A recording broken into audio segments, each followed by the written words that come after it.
December 12, 1980, 9:30 in the morning.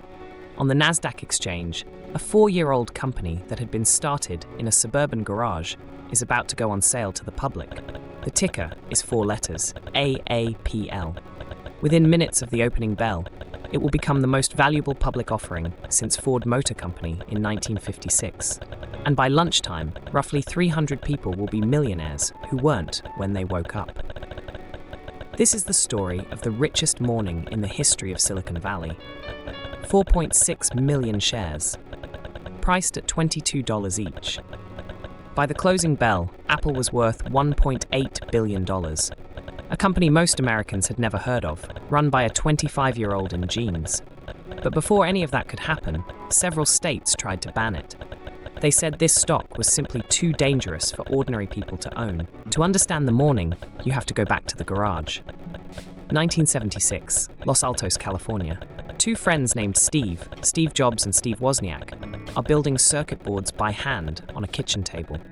Wozniak was the engineer, a quiet genius who had designed an entire personal computer almost single-handedly.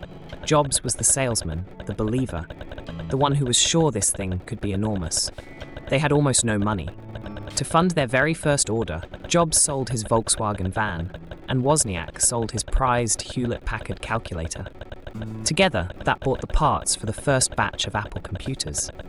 There was a third founder, almost no one remembers, Ronald Wayne. He was older, the adult in the room, and he drew the first Apple logo and wrote the company's first partnership agreement. Wayne owned 10% of Apple. But he was nervous.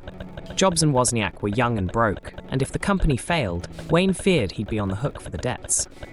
So, just 12 days after signing on, he sold his entire 10% stake back to the two Steves for $800. That 10% on the morning Apple went public would have been worth more than $160 million. What turned two kids in a garage into a real company was a third man with money and credibility. Markkula was a former Intel marketing executive who had already made a small fortune in stock options. In 1977, he looked at the Apple II and saw the future. He invested $250,000 and took roughly a third of the company. Just as important, he brought a business plan, a credit line, and adult supervision. With Markkula's backing, Apple Incorporated, and the Apple II became one of the best-selling computers in the world. Then came the rocket. The Apple II arrived just as the personal computer went from hobbyist toy to household want.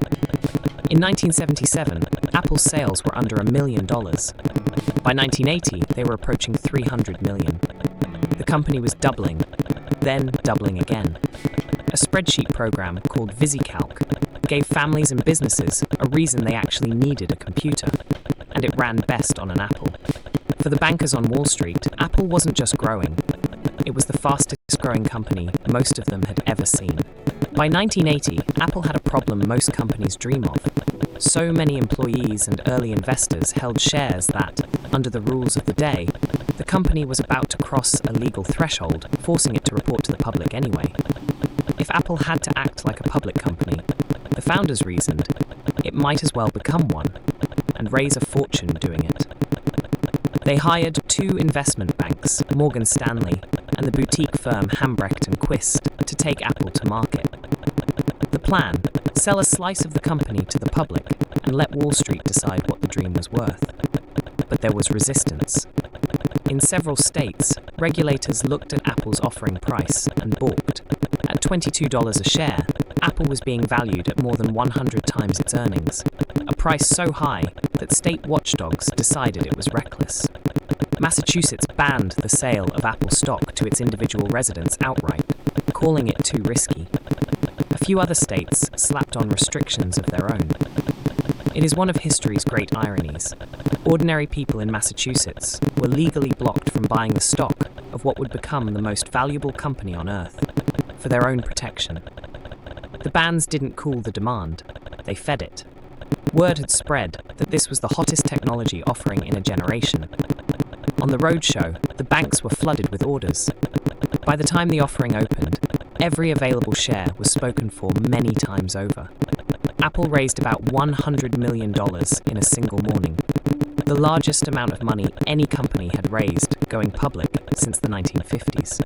The dream now had a price tag, and the world wanted in. But not everyone who built Apple was about to get rich. As the IPO approached, Steve Jobs controlled who received stock options, and he could be ruthless about it. Several of the earliest employees, people who had been there in the garage days, were given little or nothing. The most painful case was Daniel Kotke, Jobs' college friend, who had traveled to India with him, who had assembled some of the very first Apple computers by hand. When the options were handed out, Kotke received none. The man who had been there from almost the beginning was, on paper, left with nothing on the richest day in the company's history. Then, Steve Wozniak did something almost unheard of in Silicon Valley.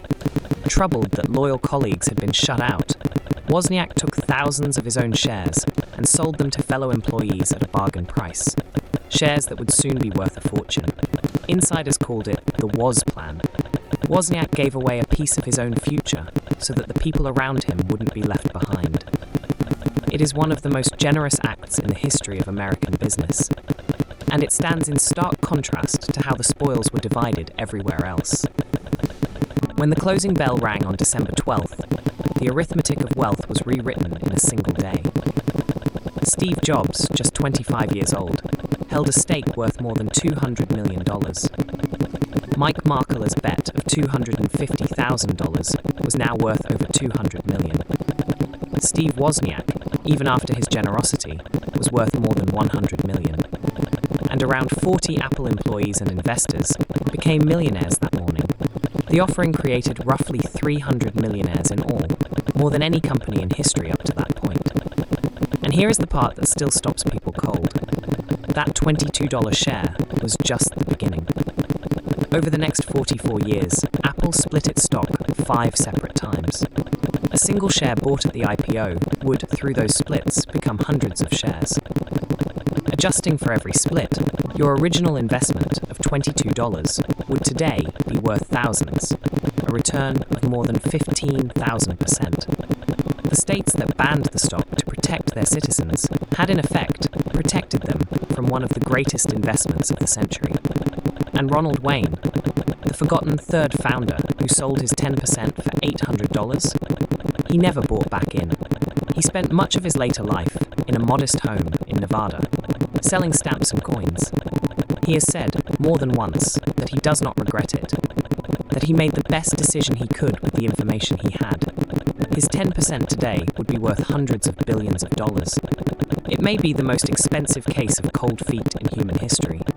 The Apple IPO is remembered as a triumph, and it was. But underneath the champagne, it was also a lesson about conviction.